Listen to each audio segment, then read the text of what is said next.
we have a very special guest today. And we are in the midst of a war in Ukraine that negates once again the end of history, where we thought that what Fukuyama wrote, that nowadays ideologies don't matter that much. The important thing is for people to live together in peace, because we all want to live in peace. We have to progress and so on. So why do we have to fight each other? Of course, for the Jewish people, what's happening in Ukraine has great significance, because we cannot forget in the extermination camps in Treblinka and other places, there were guards that were Ukrainians. It was terrible, terrible. And we have a long history of conflict with Ukraine. But on the other hand, we have today a Jewish president, Volodymyr Zelensky. He is Jewish and he is the president of Ukraine. Maybe we are entering an altogether different relationship with Ukraine than we had in the past. And I think this is very important, you know. And since we are not too far from the Middle East, and we have a very important guest today, in the Middle East for decades already, the conflict between Israel and the Palestinians was the only thing that was important. It caused thousands of deaths. But something happened not too long ago. People call it the Abraham Accords, where Israel and several countries, the United Arab Emirates, Bahrain, entered into some kind of accord. And there was already peace before between Israel and Egypt and Jordan, but that was maybe a cold peace. I don't know. Maybe it was basically ceasefire, but no great relation. But this is altogether different. And we have young people involved. So I want to give a great welcome to a young lady by the name of Fatema. She bears the name, I think, of a wife of the creator of Islam, of Muhammad. And by her dress, I can tell that she is a religious woman. So welcome to our conversation, Fatema. Tell us, what are you involved in? What is this sharaka? Sharaka means partnership, right? What is this sharaka all about? First, I have to say it's the daughter of Prophet Muhammad alayhi salatu salam. That's my name comes from. Not the wife. Sorry. It's okay. It's okay. Okay, you surely know more than I do about that. Of course, we're learning every day about Jewish history. So, sharaka is an Arabic word, comes from, in English as partnership. It's an NGO, was formed by two young leaders from Israel and Emirates. They came together after the signing of the Abrahamic Accord, and they wanted to bring this accords that happened between government to people. So it's the work we do, it's people to people peace. We try to bring Israel, UAE, Bahrain, and Morocco together and try to understand each other more after the signing of the Abrahamic Accord. We have a lot of events we've done. We celebrated each other holidays, Jewish, Muslim holidays together. So we're trying to spread awareness about each other, to know each other more, and so much more. Tell me, can Muslims and Jews be friends? Today, I can say absolutely yes. Thankfully, in Bahrain, we always had the community of Jewish Bahrainis. We've been living together with them in a very peaceful and coexistent community. But we've never known the Jews from Israel. After having the Abrahamic Accord today, I think I have more Jewish friends from Israel than Muslims. So absolutely, yes. Tell me, did you visit Israel? We met only a few hours ago for the first time. Fatema and I was enchanted with your personality. Tell me, have you been to Israel? I think you mentioned it. Were you in Israel? Yeah.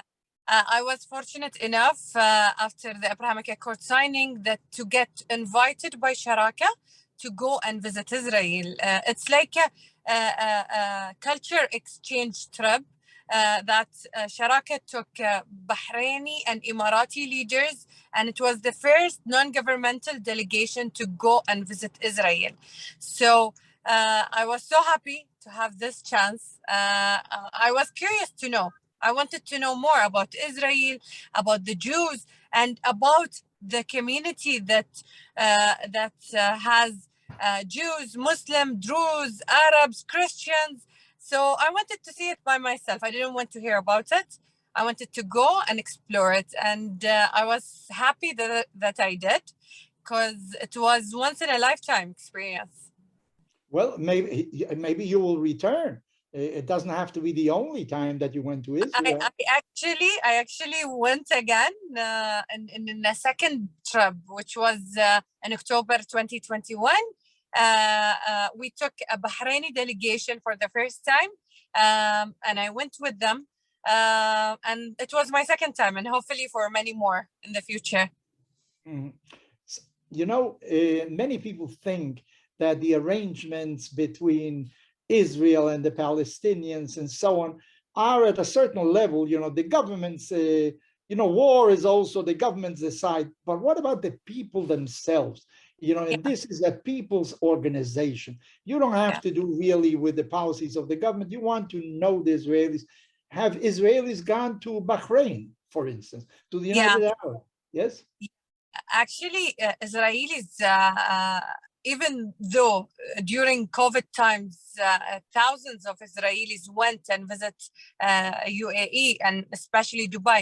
I think more than 250,000 Israelis went and visited Dubai Wow.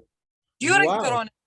Yeah, and Wow. I think 1,000 of them actually moved permanently to Dubai. So the number is much more less to Bahrain, because Bahrain is much smaller country and we still has visas between Bahrain and Israel, but a lot of Israelis actually visited also Bahrain. You know, many people say that unfortunately in certain sectors of the Arab world, they teach young children to hate Jews, to hate Israelis.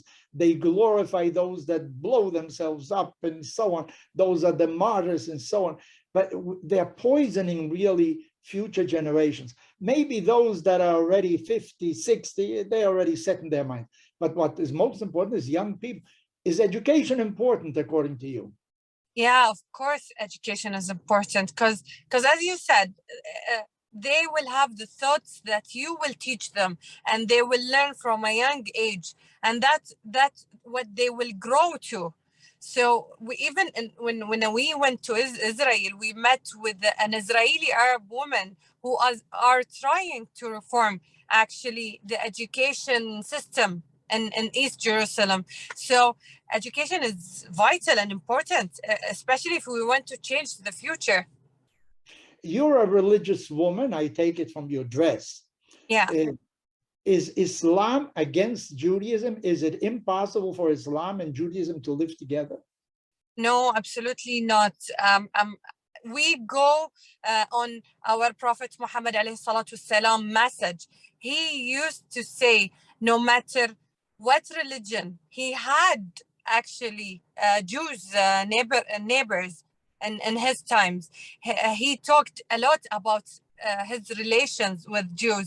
So I don't think Islam would say no of having Jewish friends, but I think that's what years of conflict have made, that Jews and Muslims can't be friends. You know, when you have a written text, Yeah, it becomes sort of frozen, and you can read it in many different ways. You yeah, know, some people interpret it one way and some people interpret it a different way. The important thing is that people should come closer to each other.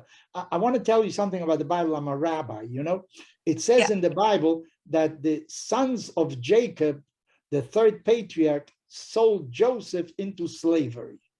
The father sent him to look for his brothers, and it says in the Bible, "Vayiru oto merachok." This is an Hebrew.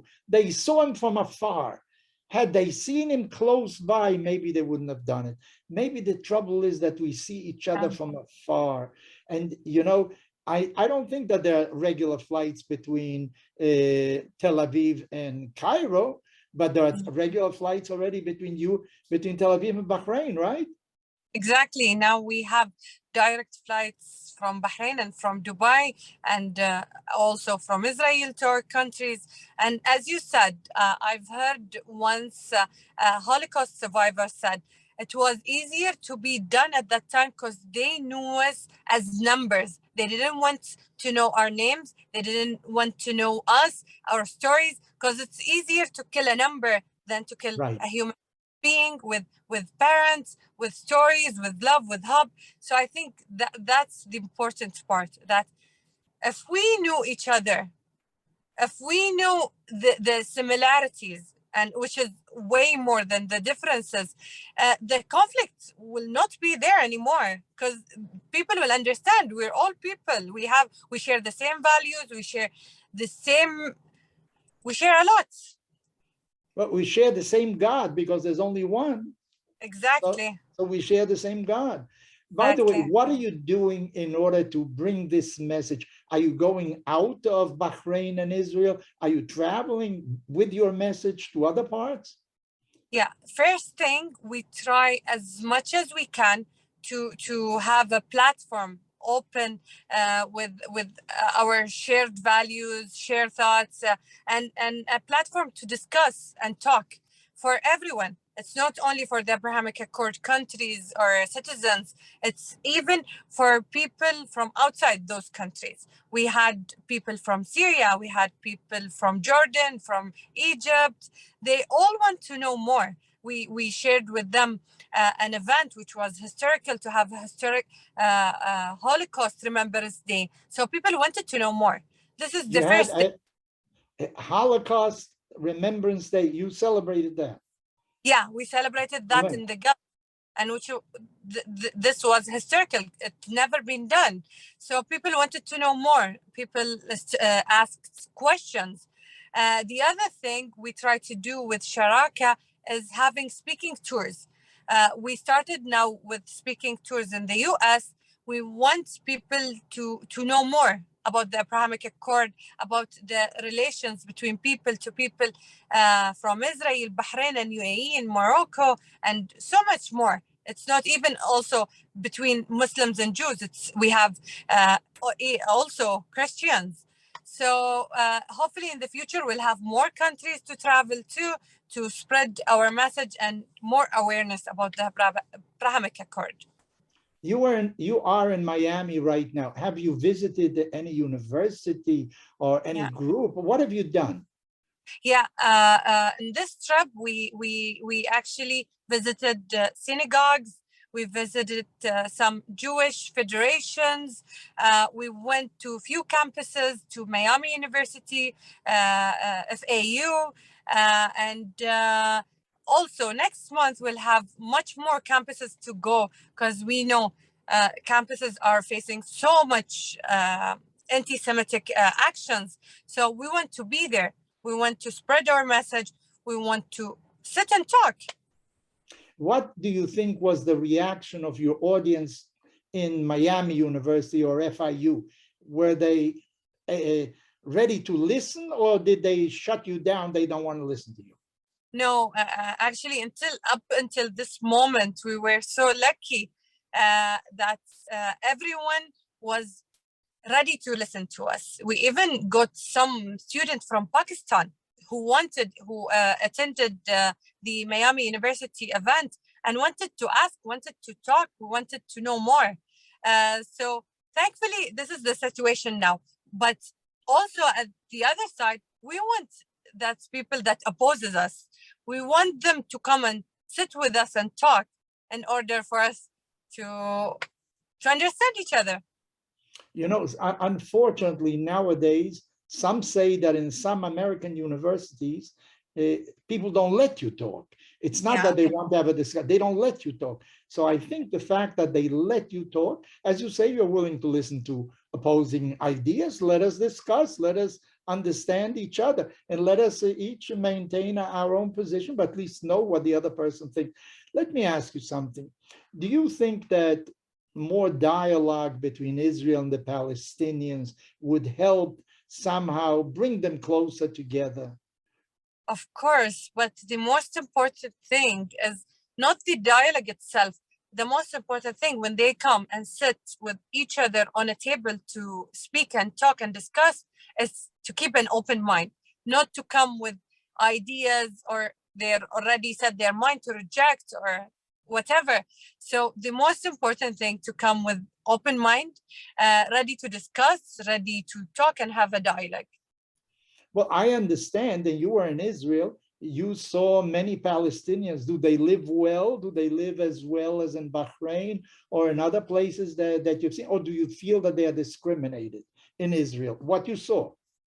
What I saw, because I was in Jerusalem, and I saw a couple of Palestinians. They were telling me they're living, they're struggling in their life somehow.